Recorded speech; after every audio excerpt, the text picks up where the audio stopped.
to win his first World Marathon Major. Valencia was one thing, but here in the British capital, that would be very much another.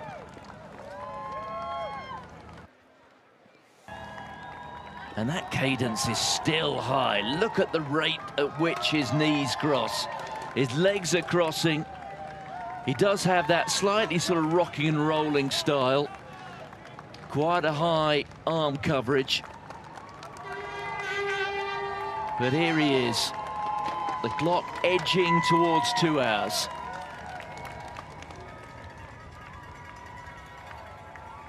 Well, Geoffrey KAMWOROR, a long, long way behind. It's, I would say he's probably 300 meters or so behind now. That's how far behind he is. Tall, long striding man, which is why perhaps the cadence doesn't appear to be quite as fast as this fella. Yeah, Kiptum style, so rhythmic, so economical.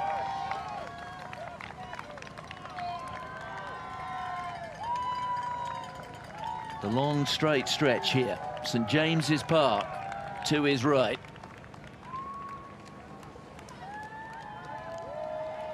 Ahead of him, that right-hand turn with Buckingham Palace to his left. The clock ticking on towards 2 hours. It's going to be very, very close. Eliud Kipchoge's 2019 winning time, his 4th London Marathon victory. That is the course record, 2:02:37.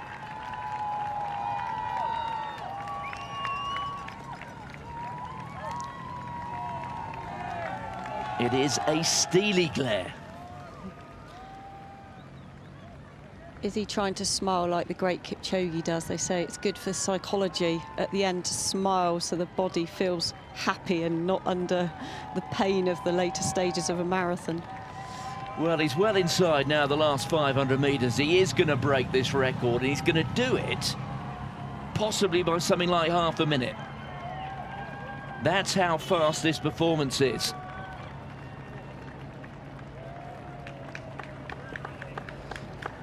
He broke away from the field, and he just simply kept on going. The significance, of course, of the 385 yards to go. 26 miles and 385 yards. That is the marathon distance. And look here at the official who's trying to send him to the left. But Kiptum, he's got his eyes here on a course record. He doesn't want to run any faster than he has to.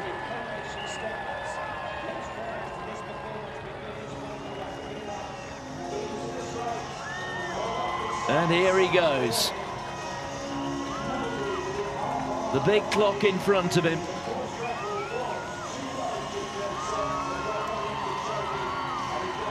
His head moving from side to side.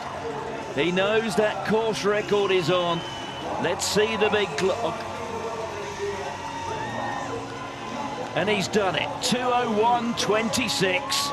What a remarkable run. He's broken the course record by something like 70 seconds. It is a brilliant performance. One of the fastest we've ever seen. Wow, you can see the effort that he's put in, and that will also be a PB for him.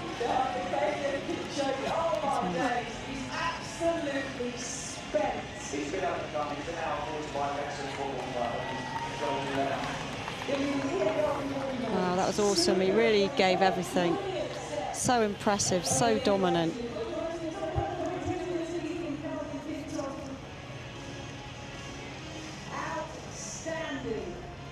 Well, that really is truly fantastic.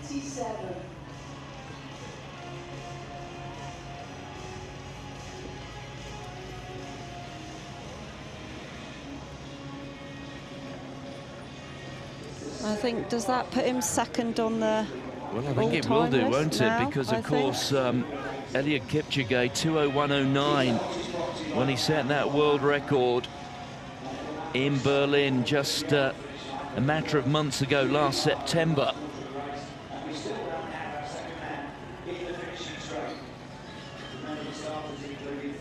Well, 2 marathons and both inside 2:02. We often talk about who will be the one in charge when Kipchoge finally retires, and maybe we've seen the answer today. Well, here goes Geoffrey KAMWOROR.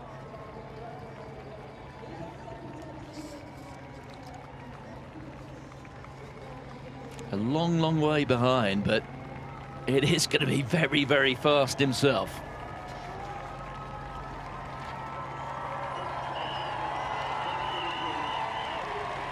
He has yet to break 2:05. He ran 2:05 in Valencia, of all places, again.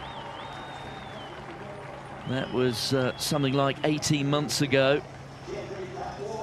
And here he is. He'll look at the clock.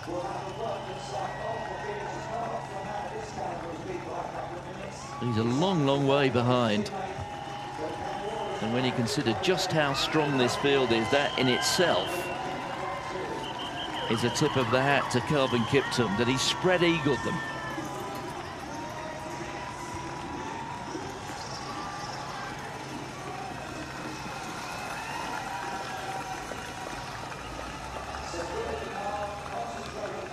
Well, he's inside 2:05, so that's a lifetime best for him. Good performance by Geoffrey KAMWOROR. He's delighted with that PB. Well, it's Kenya 1, Kenya 2.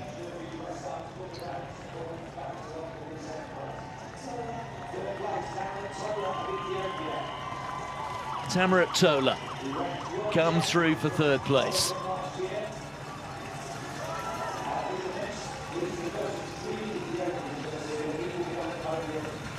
Fine run from the world champion.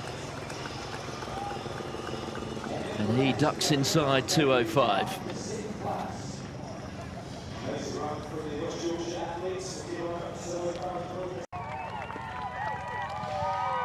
So Yehola, defending champion, and it wearing the white. Sorry, Martin.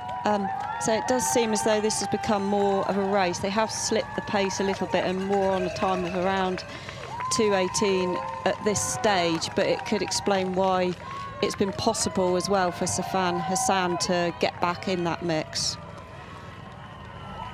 Yes, you'd have to say that the one athlete who's not really shown anything so far is last year's winner, wearing the white vest there, Yehola, who has just been running comfortably.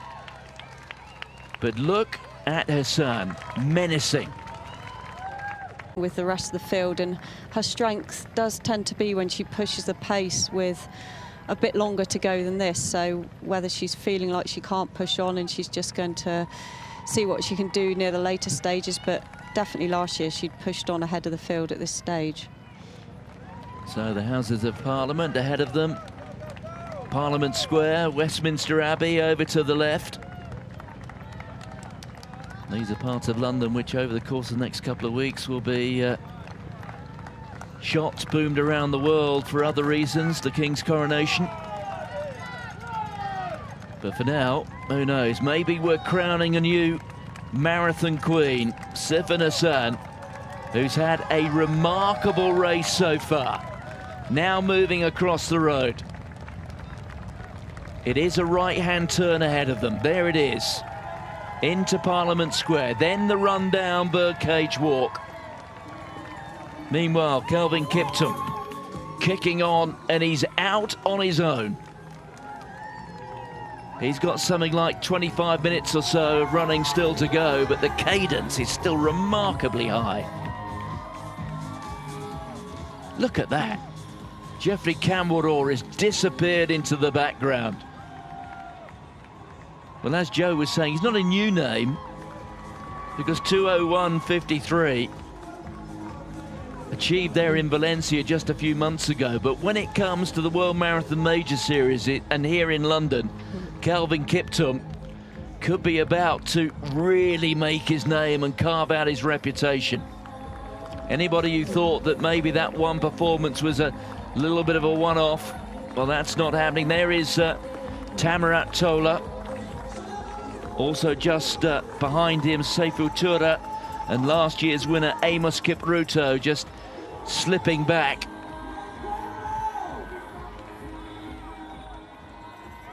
So that is the race for 3rd, 4th and 5th.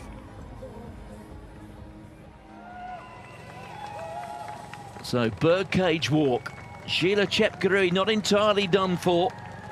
And the very fact that she hasn't disappeared off the back of this group altogether does show that this leading quartet are very much gathering themselves for the final sprint. But Sifan Hassan, and just to finish off the story of those Tokyo Olympics, well, she went away.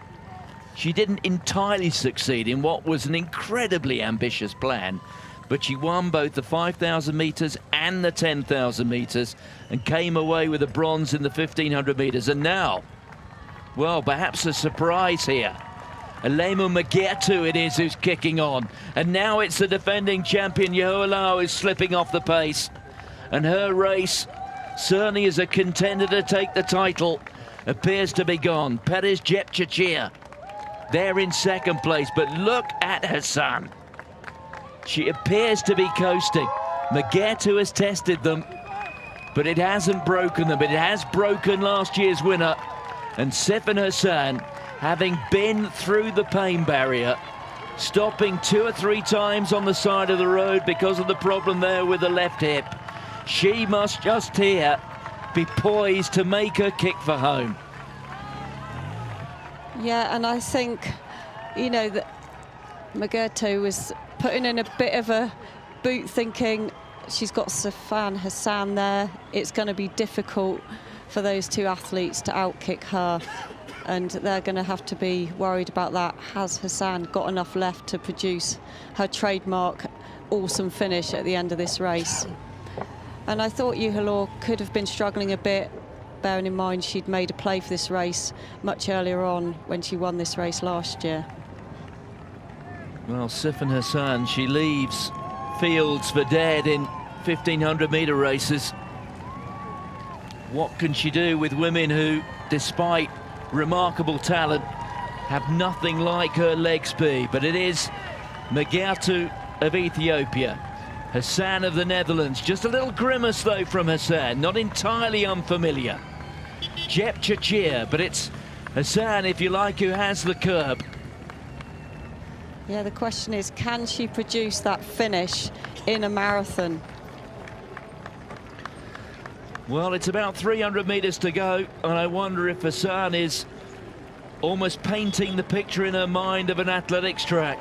Expect her to make her break with about 150 to go if she's still got it in the legs, but it's Magetu who hits the home straight. Jepchirchir, and here goes Hassan. Jepchirchir moving onto the shoulder here of Magetu, and Sifan Hassan just waiting to hit the home straight. And Hassan who's got the inside. And here goes Sifan Hassan, and Hassan picks up the knees. Magetu goes with her, but Hassan is going to win this going away. What a truly remarkable marathon debut it is from Sifan Hassan. Down and out, apparently beaten, in serious pain, and she cannot believe it. She's beaten the best in the world. It has been a stunning start to her marathon career. Magetu comes through for 2nd place. Jepchirchir is 3rd. Well, it's one of the truly remarkable marathon performances. Jepchirchir comes through for 4th. Last year's winner, Yehoalau, is 5th. Wow, what a story this is, that she won this race on her debut in London, her marathon debut. I don't think I've ever seen her more delighted than that. I think because it was the biggest surprise she's probably felt she's had in her career. She can't believe it. Well, those are the very words she used. She says she cannot believe it. But once she got back with the leading group, and they were not really testing her, there was almost a sense of inevitability about how it would map out and finish. Yeah, if she's there at the end, it's going to be so difficult to beat her.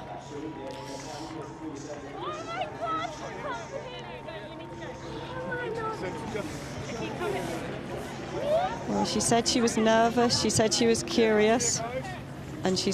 Kelvin Kiptum, goodness me, well, first of all, congratulations. The second fastest time in history in a marathon.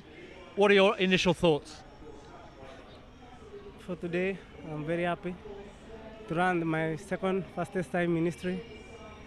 My preparation was good, everything was going on well. When you made that break, it was very, very decisive, wasn't it? Was that your plan? No, that was my plan. My plan was to catch a water, but I missed. Unfortunately, I missed. I said, let me make a move, I try. Yeah. You seem to be a complete natural at the marathon distance. 2 marathons, and both of them under 2:02. What's the secret? The secret is training. I've been training a lot. Yeah.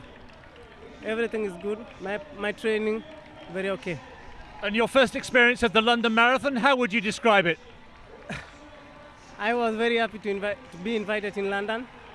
I love the crowd cheering. That gives me a lot of motivation. I keep on pushing. And of course now everybody wants to know, will you make an attempt on the world record? It's there for the taking. For the world record, maybe I can go home, then I see, but for now, not yet. Well done today, brilliant performance, thank you. Thank you so much, thank you. Mo Farah, your final ever marathon, your final ever London Marathon, from a performance point of view, how did it go? From a performance point of view, I don't think it went. It didn't go as well as I wanted. I wanted to run between 2:05 and 2:07. That's what I thought I'm capable from my training and my training partners. But as you said, you never know. You never know. I turned up here, prepared well, gave it all, and didn't go as planned. But in terms of the support and the crowd were incredible. Very emotional day. I was going to come on to that. As a spectacle, as an experience, was it a nice way to go out? It would have been a little bit better to be able to run a bit more faster, or to be the first Brit and say bye-bye. But there's nothing you can do. You give it all, and that's where you are. And I think that now you can finally see why I want to stop, because my body can't quite do what it used to do. So this is confirmed. You made the right decision. I've definitely made the right decision. I just want to thank everyone who's been part of my journey, and the people who come out here today give me massive support. It didn't matter if it's raining or people were still out there in the street packed, and that's what kept me going. People would think maybe you're being a little bit harsh on yourself. 2:10 is not a bad time at all, given the conditions. How tough was it rain-wise? First half was quite tough, but at the same time, everybody's went through that. It was raining, the guys run 2:01. So, 2:01, wasn't it? Yeah, second fastest ever. Second fastest ever. So, and again, it shows that anything is possible. And when we spoke before the race, you said you might turn to your left as you came in front of Buckingham Palace for the last time. Was there a little tear in the eye? A little bit, but they had people coming past me, so I was like, just finish the race. Yeah. And how will you reflect? You'll take a few days, I'm sure, but initial impressions of your marathon experience, London and elsewhere, Chicago, how do you reflect on that? I think I've always loved my 2 marathons I've run. It's only been Chicago and London, but I really enjoyed it. To win in Chicago was nice, and to finish here third, my best in 2018, it was nice. My hope was always one day to win the London Marathon, but that didn't happen, so this is it. And you said you got a couple of races lined up. When might you be able to tell us what those are? Yeah, I can tell you now. So I've got lined up Great Manchester 10K, and then Great North Run will be my last ever run. Wow, so that's it. So Manchester, South Shields, then you're done. Yeah, and the Great North Run, that's it. Quayside. Why I, man? Thank you so much. Well done today. Brilliant. Thank you guys.